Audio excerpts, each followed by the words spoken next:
അവിടെ യോർദാനിൽ കണ്ട അതേ കാഴ്ചയാണ് അപ്പോസ്തല പ്രവൃത്തി 2-ാം അധ്യായത്തിനകത്ത് കാണുന്നത്.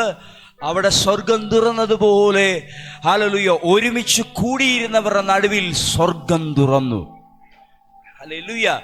തൊട്ടടുത്ത പള്ളിയിൽ വലിയ ഉത്സവം, പെന്തക്കോസ്തിന്റെ ഉത്സവം നടക്കുന്നുണ്ട്. ഹല്ലേലൂയ. വലിയ ആരവാരങ്ങൾ നടക്കുന്നുണ്ട്. വലിയ സമ്പത്ത് ചെലവഴിച്ചുള്ള ഉത്സവ പ്രകടനങ്ങൾ സംഭവിക്കുന്നുണ്ട്.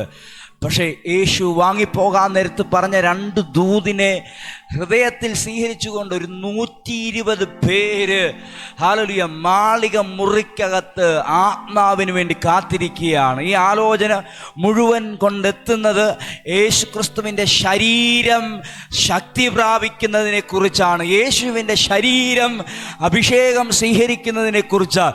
യേശു ക്രിസ്തുവിൻ്റെ ശരീരം പുറപ്പെടുന്നതിനെ കുറിച്ചാണ്. യേശു ക്രിസ്തുവിൻ്റെ ശരീരം ദൈവപ്രവൃത്തി ചെയ്യുന്നതിനെ കുറിച്ചാണ്.